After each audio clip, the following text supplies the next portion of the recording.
May the power of Christ compel you. May the power of Christ compel me. May the power of Christ compel us all.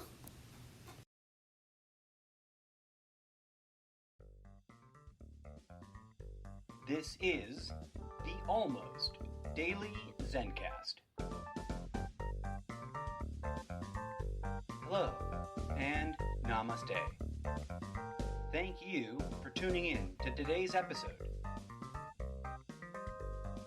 I am your humble host, the incorrigible Mr. Zeppo. Let's get started. Greetings and salutations, dear friends and audience. It is a delightful and hopefully peaceful Easter Sunday morning, April 4th, 2021. It's 7:16 a.m. Pacific Standard Time, because I'm coming at you live on Spreaker and or whatever platform you catch this podcast on from sunny Southern California. As always, my humblest thanks for tuning in. What a weekend! Let's set aside the socioeconomic and political discussion for now, for there is much to discuss. Asterix, I did want to make a sort of addendum. A couple of segments ago, I was talking about at that moment, breaking, like literally breaking in front of me news about the lone driver attack. The Good Friday driver. I don't know what people are calling it, but I kind of like the Good Friday driver. Although it's a shame because that sounds like a really great album name or a really great movie name, but not about whatever was going on with this unfortunate situation. And I wanted to pin an addendum. I, unfortunately, in a very speculative, not in any way, shape, or form making presumptuous statements, I didn't presume to know, nor was I claiming to be certain in any way, shape, or form that it would turn out to be a Trump supporter that was, angry and disillusioned. I just imagined that it very well likely could be. And I wondered, how would the community respond if it were? Curiously, and I don't know if this is karma, mine or someone else's or what, or why, and I'm sure that much conspiratorial water cooler talk is going on about it. But the details as released, as reported by authorities, didn't break in that direction, which is, I guess, fine. I mean, how do you assess that? It's a lost opportunity, I suppose, and I mean that in the best of all possible ways. Of course, it is, let me be clear, a tragedy one way or the other. No one, police officer or otherwise, deserves to be run down by an angry, depressed individual that's acting out instead of getting help and being healed. Put a pin in that, because I'm sure we're going to circle right back around and talk about it in the not too distant future. Healing. The healing part. So I guess I wanted to share for anybody who's a fan of this show and hasn't caught the news.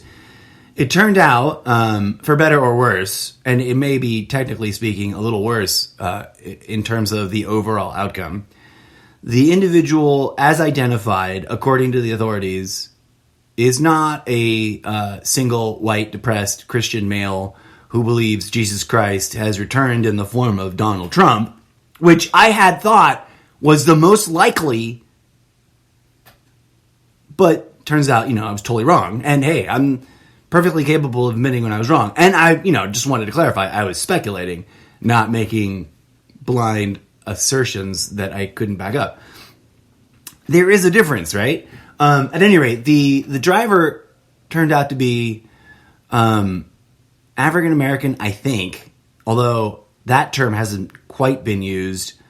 It's been interesting. The details have been conveyed differently by the two sides of the ideological echo chamber as far as the media reports. The right side of the media was quick to identify him as a black nationalist, a militant black nationalist. I don't know if that individual truly identified themselves and believed themselves to be as a militant black nationalist. They do apparently, if this is correct, which I don't have the power to independently confirm right this hot second. And it's not the point of the show right this hot second either. But the reports indicate that he was a follower of the American Nation of Islam. I don't think that the Nation of Islam, I think it originates here in America. I think it's an American phenomenon, but it may not be. I'm not sure. If I'm wrong, I apologize. And he believes not that Donald Trump is the second coming of Jesus Christ, but that Louis Farrakhan is the second coming of Jesus Christ. So there's that.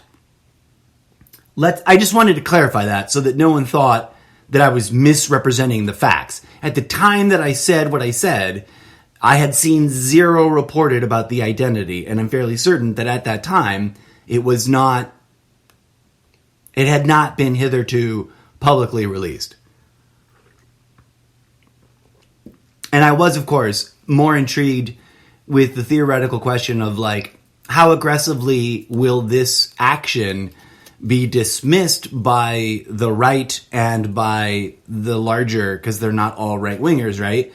Correct? But by the larger conspiracy theory content enthusiast community, which has many sort of levels to it, I think. Not officially, but sort of informally. From my perspective. And I'm not judging, right? Like, I don't judge anybody. I'm not here to bash anybody. But let's bring it right back around. It was a tragedy, for sure. No one deserves to get run down whilst just doing their job, especially if their job is an emergency first responder. But even if it weren't, even if it isn't, and if the person's injured had been joggers minding their own business, enjoying the luxury of being able to jog once again on that famous insert name of street here, because I can't remember the name of the boulevard. Sorry. I'm not a professional journalist. I don't have like a screen prompting me. But whatever the name of that street that got opened up recently, I mean, what if, theoretically speaking, those, two joggers or cyclists had been in the way when this individual had, unfortunately, worked their way to crashing into that barricade. So lots of information, I'm sure, will still come out. And the traditional, especially here in America, in Trumptopia, the debate about whether any of it is real or all of it being completely fake news or some kind of psyop or some kind of program, will ensue. And I'm reminded by my own memory that this individual, one of the other details that came out that I've seen reported from multiple outlets, was that this individual, apparently, they found his Facebook page profile right quick. And that's a whole interesting new dimension of the age we live in, which we'll have to come back and talk about. But amongst the things that he apparently discussed, if they aren't being misinterpreted and taken out of context, which is possible, I'm not saying that they are, I'm just saying, I know I've been accused of being things that I'm not, like left-wingers accuse me of being a right-winger, and I'm like, no, I'm just asking questions about these left-wing issues, right, and vice versa, but that's neither here nor there. Apparently one of the other things that were mildly controversial about this individual was that he openly, in his writings, in his posts, and I haven't seen them directly, so forgive me if there's any inaccuracies here. Like I said, I'm not a journalist. I'm sharing my thoughts about, what does it mean if all of this is going on and it's real. So all of it is a massive sort of asterisk theoretical discussion here. But the point is, apparently, on his Facebook page, he talks about being a targeted, quote-unquote, individual, a TI, as I've seen it referred to on social media. He also refers to being depressed, and more, like, sadly or more tragically, in real human terms, being underemployed and then unemployed and then hungry. Which, but by the grace of God, there go many of us, which is something we should take into consideration, right? Now, the question of motivation and causality on that is a big, huge, massive thing. And we'll have to pause on that and come back to it in some future date as more information is found, and if and or when there's ever some sort of conclusion to that and some report and or some other kind of legal outcome. As there are sometimes trials post-mortem, etc. But that's not the point of today's episode. Today's episode is the Easter Sunday special. Welcome, friends. I tragically don't have any cool Easter-themed music prepared. I didn't really think about that until moments ago when I was like sitting down and willing myself to do this, even though I felt a little weirdly awkward and intimidated by it. This will be a tragically relatively music-free episode, I believe. Some people may not appreciate that. Some people may think that's great because they don't like the music that I play on my show. I don't know. You're more than welcome to let me know. Come on down to the social media. Share your thoughts. But Easter Sunday, not only is it today simultaneously the anniversary of Martin Luther King's assassination, which is something that in its own right is worthy of commemoration and observation. But it is a day of great mystery. Oh man, I wish I had some music to play right now. I only have a cinematic trailer track and a space chill step track and that big room EDM track that DJ Zed calls double drop disco, which we just played in the most recent episode, which we probably won't play again. Not today, anyways. This weekend is a complex, sophisticated weekend. One, in terms of like spiritual, religious terms, and as a holiday. First, I want to share something which may or may not have been obvious in recent episodes, so anyone that's new may or may not be aware of this. But both in the literal sense and in the sort of metaphorical sense, I was raised, like many others, in the Judeo-Christian context. Specifically, and you'll forgive me, my voice is already acting up like, you bastard. Some would say my throat chakra is clogged up. But at a technical level, I'm quite certain that it's a combination of other things. But I digress. Good Friday through Easter Sunday contains, as a sort of commemorative anniversary, a series of events which are, of course, it may seem obvious to say, quite central to the identity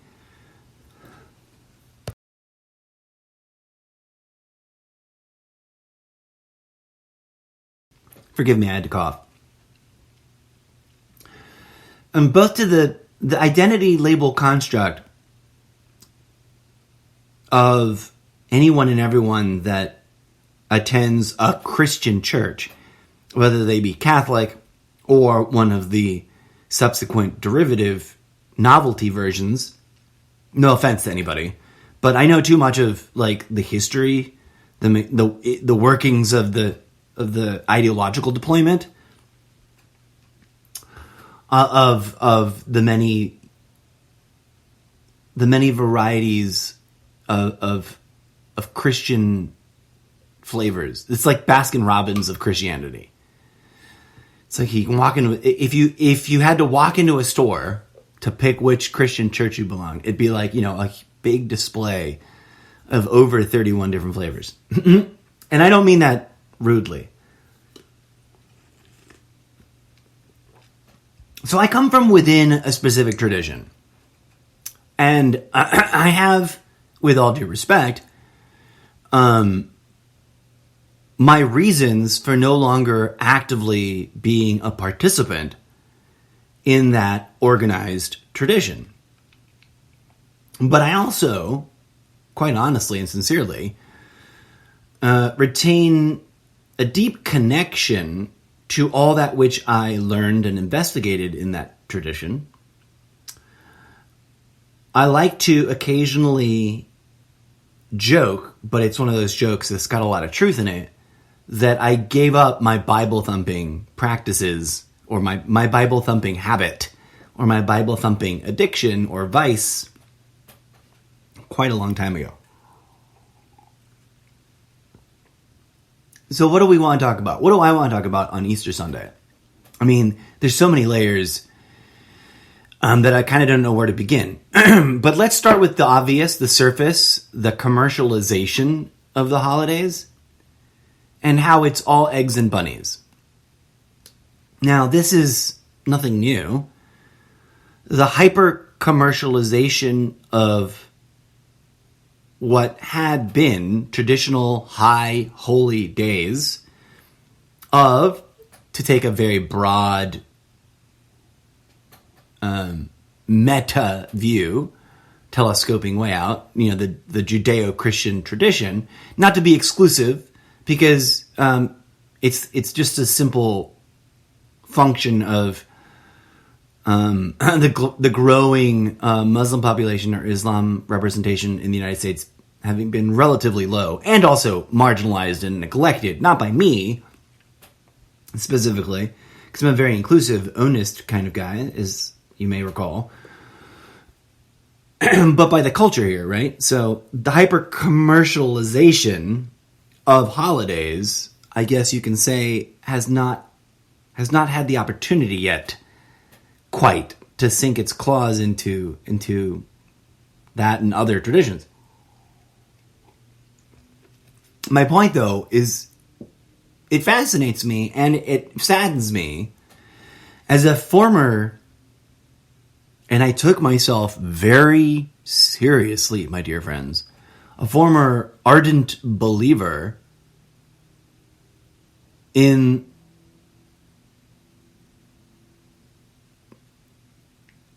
the miracle, right? The transformative miracle that, or collection of miracles that we honor, celebrate, and mark with ritual and tradition on these high holy days. And if I may be so bold, and again, I say this from a place of love, right? There is a bit of button push, like there's a little bit of poking and prodding. And if that feels like button pushing, I apologize. But it's a sad tragedy to me that all of Christianity is so commercialized that that these icons replaced the original content. These icons, the Easter eggs and the Easter bunny, Santa Claus and the Christmas tree. And these things are all emblematic and symptomatic of something that Christianity as a whole did, which many in Christianity today would blame the Catholics for, and it's another whole other issue, to go on a little bit of a tangent and spiral back, that Christianity is so divided, not only into a broad spectrum, an interesting cornucopia of variety, but also into a schism of those Christians aren't real Christians. And there's a bunch of different ways that gets chopped up. But one of the more obvious ones, one of the ones I've encountered in real life quite often, is the firm conviction and assertion from other denominations, from believers of other communities that are not Catholic, that the Catholic Church is officially not Christian and even an abomination and heresy. But they do that to each other. They all point fingers at each other and call each other heretic. But I digress, right?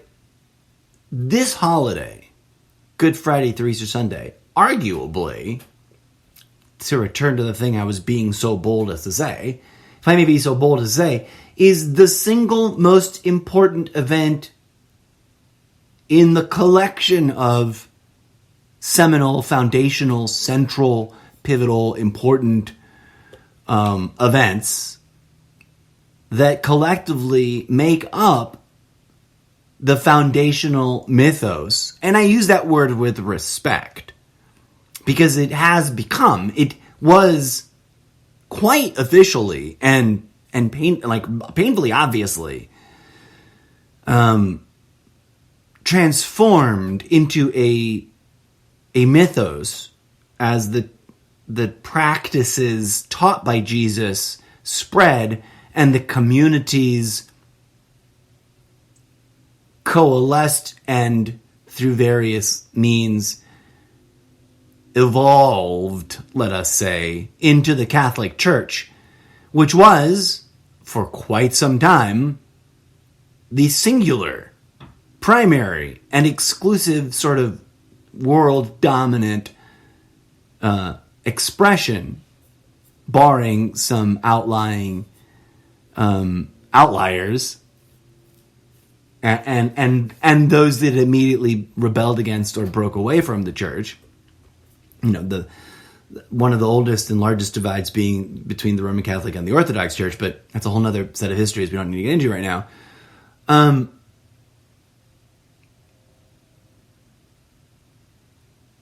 The Catholic Church did many things that deeply impacted future derivative, primarily Western culture variations away from what was the Catholic Church in its dogmatic teachings and in its structure and in its politics, etc., etc., etc. But in our postmodern era, it's all pastel colors and pastoral imagery, cute little innocent bunny rabbits, which curiously, counterintuitively, and almost hypocritically are nasty little buggers in the original sense of the term, in that they shag like crazy. And I saw a meme recently, and I don't know if it was intentionally Easter themed, but it was definitely a sort of pro-feminist, like, let's stop judging women over their relationship with sexual identity and sexual behavior. Because it said, which is something I support, right? Like, there's a whole lot of chauvinism inherent in the Judeo-Christian model, which is something we dance around because we want to resolve the resulting, very sublimated discrepancies in our culture, but we don't want to address and reform the organized religions. Although, I mean, that is also going on. There's long traditions, right? There's Christian churches with female pastors, etc., which is awesome. But as with the misogyny, one of the things that we don't address is how detached, even in, and again, I understand that my perspective and my understanding is heavily influenced by my Catholic experience. So I don't want to be painting with too broad of a brush, but also I want to acknowledge that I'm zooming way up and looking at things from a very broad topographical sort of perspective. But the marketing imagery involved with Easter, the pastel colors, the baskets, the Easter eggs, both real and artificial, filled with candies, the saccharine, sugar-laden, candy-oriented, hyper-commercialized, buy this stuff so you can give it to people to prove that you love them and that you are celebrating with them. All of that whole cultural phenomena, all of those structures, all of that imagery, all of that, to be blunt, sidestepping is so detached from the bloody, gory, violent reality of what actually happened and what we were supposed to have learned something from. Now, does this mean that absolutely no one gets it? Am I going to accuse all Christians of being hypocrites? Of course not. Plenty of people with church affiliations and without deeply understand what, or have a deeply personal and passionate relationship with, and have therefore a deeply personal and individual understanding of the events that we honor with this imagery of Easter bunnies and Easter eggs. I often remember, I'm a huge fan of Eddie Izzard, especially his early work. Not that I don't like his more recent work. I'm just not as caught up. But in Dressed to Kill, his sort of flagship HBO stand-up comedy special,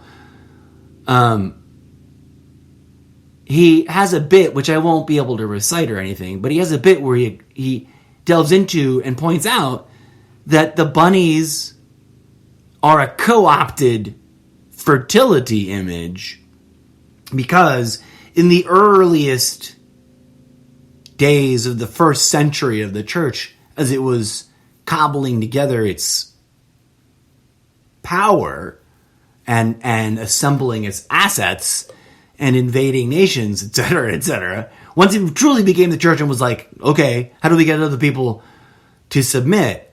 One of the things they did as a sort of olive branch bartering effort was to co-opt symbols, traditions, rituals, ingredients of cultural practices, spiritual practices, religious practices of the communities they invaded. Right? Like, the Catholic Church, no offense, and, with all due respect to the wonderful things that they have achieved, because there's no denying, at times, every church has achieved beautiful things. I mean, I'm sure there's some exceptions to that, and there's some churches that have been nothing but a horrible waste of time, but I'm not here to judge all that, right? In its formative years, the Catholic Church, in its rise to power, and as it sort of evolved into its golden era, it definitely did a lot of crazy things and set forth an evolutionary path which was subtly, insidiously, is that the right word? Perhaps even, dare I say, a little nefariously, programmatically about separating the flock from the deepest understandings of the content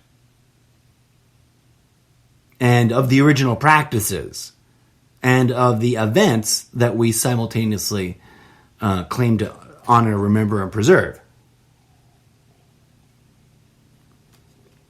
I mean, by comparison and contrast in here, to think about it for a hot second, society does so much more in and around Christmas, right? I mean, it's the same sort of hyper-commercialization. It's one of my favorite things about Christmas to point out that decorating a Christmas tree is explicitly, overtly, and officially forbidden in the Bible. We just ignore that. We didn't even bother to edit that out of the Bible. But when Christianity reached parts of Europe where the Yule tree and the Yule tiding tradition and the Yule log were prevalent, they just co-opted them, just slammed them right in there, dressed them up, changed some of the iconography around so that it's Jesus-oriented. It's all about baby Jesus. Boom. And then we just ignore that chopping a tree down from the forest and dressing it up in golden tinsel and other decorations is explicitly forbidden in the Bible. It's not in the Ten Commandments, but I forget where. It's been memeified. It's a real thing. You can find it. I've posted about it before. And just in general, we party so much harder on the birth of baby Jesus than we do on the anniversary of his murder. And on Easter, except for when we are literally in church and listening to the sermon, generally speaking, at a societal level, how much do we invest in a deep spiritual understanding, not a dogmatic, ideology-driven, blind faith, regurgitate these words or else you're wrong and you're going to hell sort of version, but a deep and genuine understanding of what the fuck, pardon the language, happened and what it means. It's a deeply profound thing that this individual was criminalized by his own people, right? By the leadership of the faith coalition of which he was a member of, one of the faith there, he was a Nazarene, right? He was a part of the Nacenes, I think, right there next to the therapists, and they were Jewish, but there was a different thing going on there a little bit. Still, he was Jewish in the way that the Pharisees were Jewish, but there's debate, right? And we can get all kinds of wrapped up in the details, but the point is, his own people and the empire that had invaded them murdered him and oppressed him. He was truly a targeted individual. Now, this is a difficult and challenging thing, right? It's really weird. If you really think about it abstractly, it's a little bizarre and unnerving that there is a religion. If we just pretend, and I mean no disrespect, right? I mean this as a critical thinking exercise. What does it mean to wear a symbol around one's neck where we commemorate the moment when we, the people, we can't separate ourselves. It can't just be them, the evil Jews, or them, the evil Romans, right? Because it was all one big. Judas betrayed him, one of his own apostles. And while the others didn't necessarily betray him, they didn't rise up in revolution. They didn't conduct an insurrection. They didn't surge the Capitol building. They didn't rescue him in a black bag operative, covert operation. They didn't. And he didn't ask them to. Let's not forget that, right?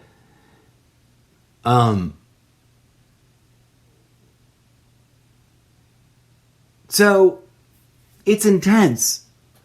And it's one of the things I talk about, and I have talked about before, if this is a subject that interests you, which does seem to be a subject that interests listeners of the show, because I have noticed, using the new analytics features on the page, if I may pivot for a hot second, a little bit of shop talk, that the number one ranking episode of this year, whether I'm looking at the last 7 days, this week, last week, the last month, or all 3 months, whatever, from here till January, is the episode Yeshua Christos. If you haven't heard it, scroll on down to that. And there's a lot of episodes. I'm on 430 something, right? And not all of them have numbers. Sorry, I maybe should have fixed that. I might go back as I keep teasing this. I'm going to tinker, experimentally try to reboot the whole series. But I've been saying that for like a year and a half. But I'm feeling more and more motivated, and I have been doing more and more tinkering in that direction. So brace yourselves, it might actually start flowing. Regardless, I've got a few things to say about the person we identify with the name Jesus Christ that is more correctly identified as Yeshua Christos, whose name we actually probably don't really know. And more importantly, whose teachings we no longer accurately remember, honor, practice, or teach, even at the surface level of just like what the churches teach and how some, if not a vast plurality of the people who make up the body of those churches behave. But hey, we are all just humans. One of the things that I do agree with lots of nuanced caveats, is the idea that we are all sinners, right? And that's a weird one. It makes a lot of Christian-oriented people, even spiritual or atheist or agnostic, uncomfortable. But the duality, non-duality, I can explain that we are all sinners idea in purely metaphysical terms as living sentient beings, avatars with free will of the divine lightness and darkness, because they are co-creative powers in the universe. We are here to experience the full range of possible phenomena, and that includes the category of events that we judge as sin. And if there's going to be a point, if there is supposed to be a lesson, if there is some magical achievement that we're supposed to achieve, and we are supposed to take the events and words and teachings of an individual, like the person that we identify with the name Jesus Christ, then we really should be striving towards a profoundly clear understanding than the one we generally get peddled. Because not only does it not make sense, it's also clearly driven a lot of empire building, a lot of oppression, a lot of judgment, a lot of violence, a lot of fighting, all in the name of a healer and a pacifist, right? There's so much we could talk about, but I want to keep the episodes short, so I'm probably going to come back and do some more segments today, depending on how my voice copes. But I wanted to call out a couple of things.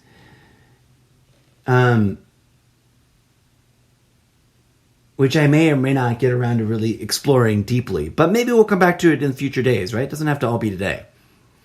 As a non-participant in the Christian religion of any of the various forms, I understand why my perspective and my comments may be challenging, and I understand why they get dismissed as heretical.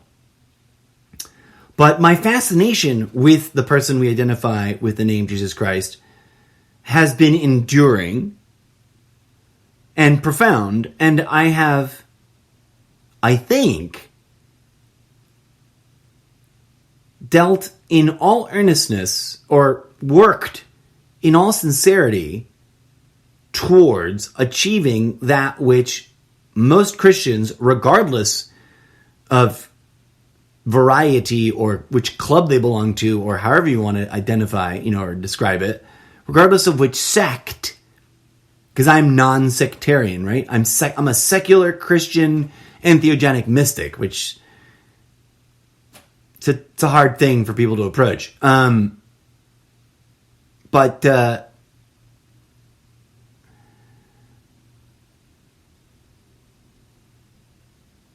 Oh, right. I've been striving towards trying to achieve, thank you, whatever that reminder just came through. And that's a direct and personal relationship. Not every church uses that phrase, but a lot do. I remember it being used within the Catholic context, and I know I've heard it used from other denominations or non-denominational varieties. Now, the question is, how does one implement that? And how does one cope with the fact that we have, either consciously or unconsciously, been separated? We have been led, not to sound too judgy here, but we've been led astray in large part over the millennia. We've been led down a path that takes us further and further away, categorically, I think, in many ways, on many levels, from that which Yeshua Christos, Mary Magdalene, and the 12 apostles practiced. And if there's one thing I learned from other traditions, is that if you're not living the practice, it's all a bunch of politics. It becomes equivalent to the word game of politics, the ideological power structure of politics, right? Now, that doesn't make other traditions inherently better than Christianity. It just seems that Christianity doesn't seem to want to acknowledge that.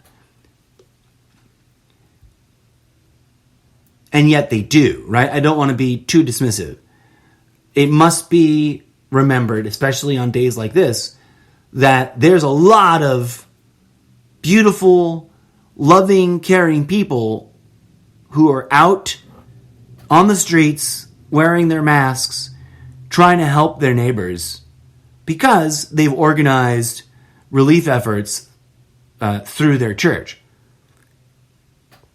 While I do present criticism to organized religion, I want it always to be remembered that I don't blanket hate the members of, right? And I don't blanket judge the members of. And I don't blanket throw out. I don't just blindly discredit, disavow, or discharge, to try to keep the alliteration, the gems, the beauty, the magic, the miracles, and the truths that are indeed still living within the wide range of various traditions. If there's one conclusion I've come to in my lifetime of spiritual seeking, is that there are indeed powerful, valuable, important things laying in plain sight and sometimes deeply buried in all traditions, in most traditions, because I don't want to be too absolutist or too, right? You never say never, etc., etc. But I'm just trying to wrap it up. I'm at 43 minutes and 37 seconds, and I went way too far. There's a lot to discuss about what goes on between Good Friday and Easter Sunday, not the least of which is the pacifism. I want to leave it on this note, because we live in an environment where violence is being fomented everywhere. And it cannot be ignored that a lot of that violence, not all of it, it's not exclusive, but a lot of that violence is being perpetuated, not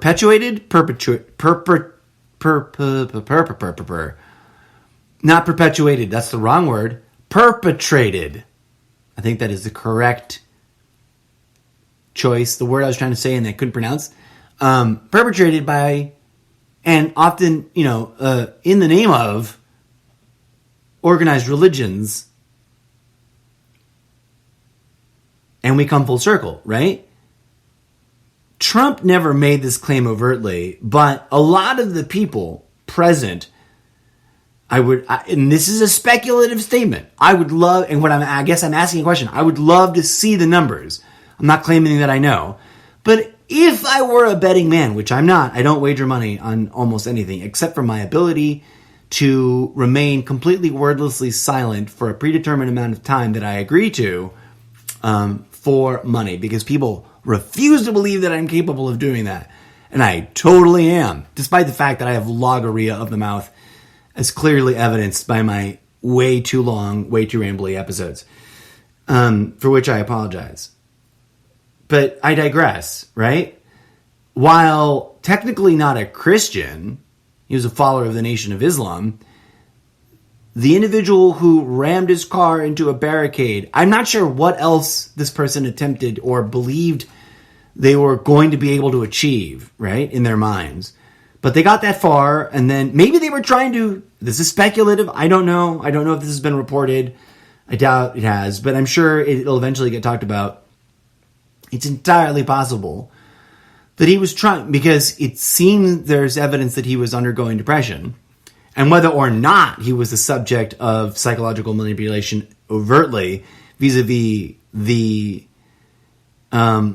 program that is well known by conspiracy theory content enthusiasts, because I kind of don't want to call them theorists.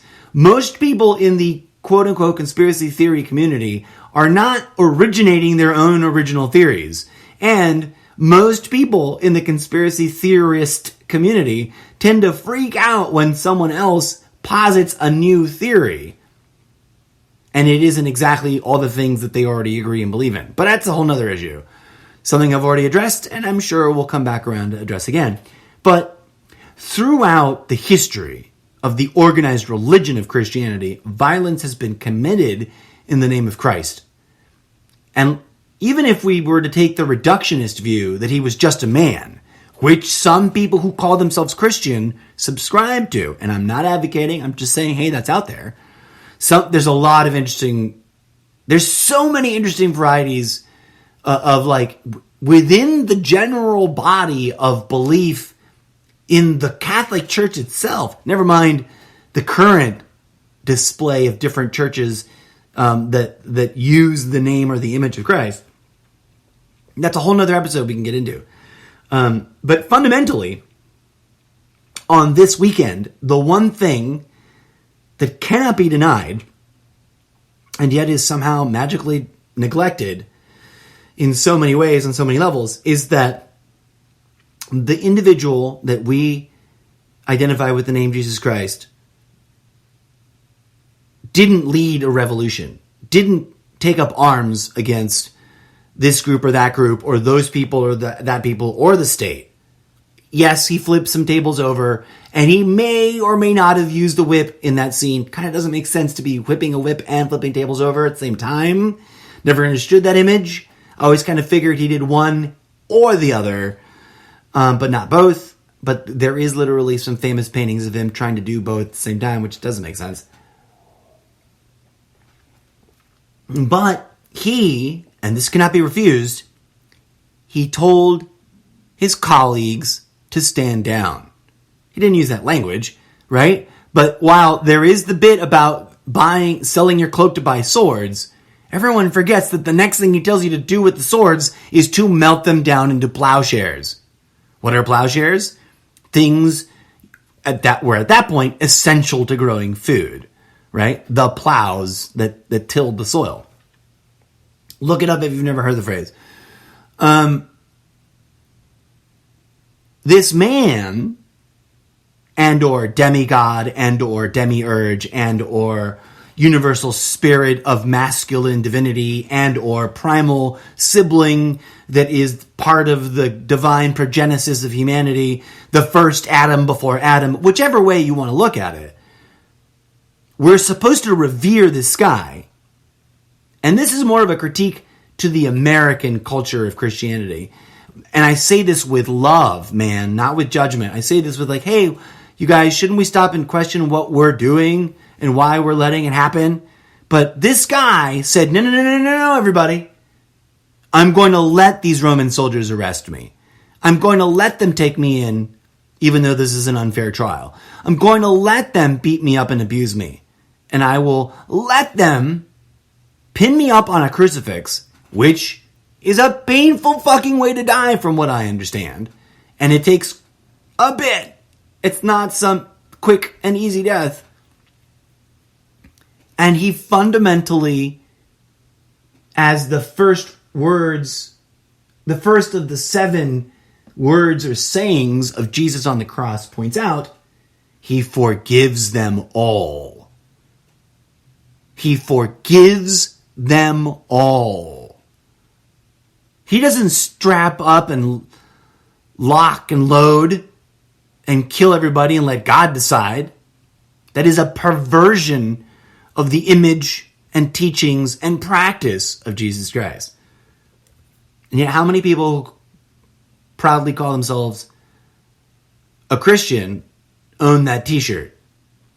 I'm not judging you folks, and I doubt how many of them are listening, but if you are, maybe you need to reconsider that choice, and maybe you need to reinvest in considering what it meant for God to reveal that divinity exists in us all. For what did Christ mean when he told his disciples that the kingdom of God is everywhere, here and now, and within us? And then to confront his own mortality, and as he says in the final statement on the cross, commend his spirit unto the Father, or the creative source. Now, there's so much we can unpack, right? There's so much we can discuss, but I've already gone on way too long. It's 51 minutes and 51 seconds when I looked up there just then. So I will be hopefully back, unless my throat totally poops out on me. That's a gross image, sorry. Unless my vocal cords decide that it is no longer, it's no longer up for the task. But thank you, as always, friends, for tuning in. And I invite you, whatever religion you are, because I'm not here advocating conversion to Christianity. I'm saying he had something to say, we killed him, and now we totally disrespect what he had to say and what he had to teach in the way that we preserve the businesses. Because no offense, I mean, if these preachers can live in mansions and own Learjets and speedboats and commission the building of, multi-million-dollar complexes, and yet not house the homeless, feed the hungry, and heal the sick, although those things, of course, are being done to some degree or another, but they're done at such a low level. I mean, from the Catholic Church to whichever rich American pastor du jour with his most recent controversy, they're not doing it. They're not living up to it. Not in as hardcore of a way as some of them like to preach. And let me be clear here, friends. I'm not pretending that I am either. I'm saying that if there's any calling out there in this day and age, it isn't all to rush to become Christians. That's ridiculous. The history of Christianity proves that. But it is to return to our spiritual practices, which are beyond the labels of any religion. Jesus was a teacher that taught forgiveness, healing through divine grace and love, which are arguably tools and skill sets, not articles of blind faith. And if they are tools and skill set, my dear friends, then they require doing. Right? Now, there are plenty of beautiful people out there doing what they can do, given their current understanding, to live and walk in the footsteps of Jesus. And I don't fault them, right, for doing it within an organization which may have broader flaws There are plenty of Catholics, plenty of Baptists, plenty of non-denominational, plenty of this name and that name. In the Christian faith and in every other faith. And if we are ever to end the wars that go on, some of which are overtly driven by religious ideology, some of which are covertly driven by religious ideology, some of which only just use religious ideology as an excuse, we are, I think, responsible for stepping into those practices, beginning with those that we know within the traditions that we were raised in, and then transcending that, right? Because what, if anything, do the words of Jesus tell us? And that's that transcendence is part of the work. If thine eye be singular, then thy body shall be made of light. Stripped of the dogma that's been tacked on over the 2,500 years. Almost is it 3,000 years? I forget how many actual years it's been. It's up for debate. But stripped of the dogma that's been tacked on over the last several thousand years, one understanding that can be achieved is that the person we identify with the name Jesus was indeed likely a practitioner of, a teacher of, a set of spiritual practices which may have included things like yoga, meditation, eating special holy plants, which may have even included plants known to have entheogenic or quote-unquote drug-like properties. And I know that's a crazy controversial thing, but that's really there. I've done an episode about it before, or at least I've talked about it in episodes before. We'll talk about it again. Put a pin in it. Don't take my word for it. Go ahead and go to your favorite supposedly free of corruption search engine and type in Christian Catholic art mushrooms, or mushrooms in Christian art, or mushrooms in biblical art. Boom.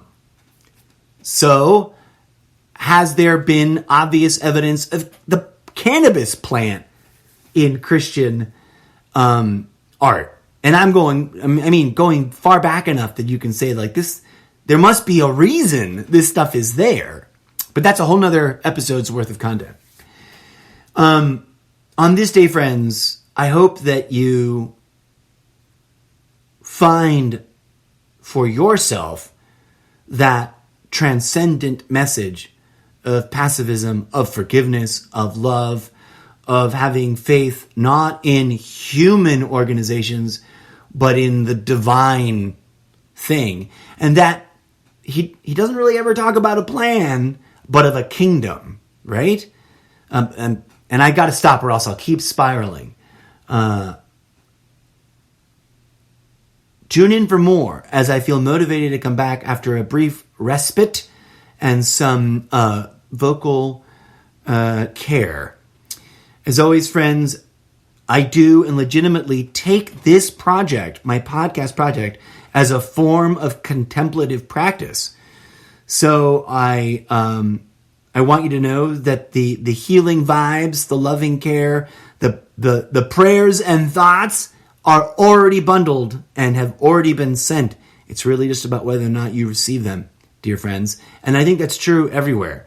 When you feel down, when you feel oppressed, when you feel depressed, when you feel all the things that make life challenging, remember, A, people got it worse.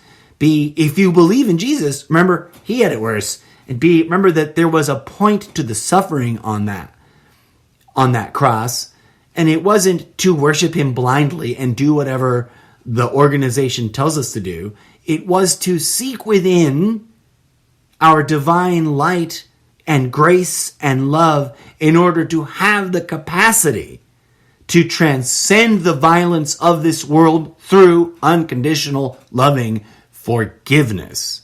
Amen to that. Until next time, friends, I have been your sincere and humble, if only slightly eccentric host, the incorrigible Mr. Zeppo.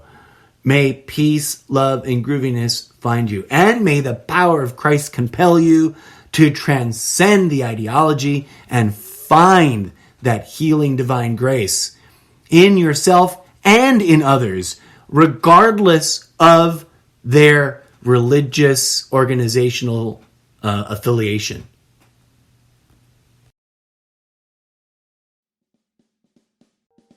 And that is what I've got to say about that. As always, thank you kindly for listening. This has been the Almost Daily Zencast with your humble host, the incorrigible Mr. Zeppo. Until next time, may peace, love, and grooviness blossom in your heart.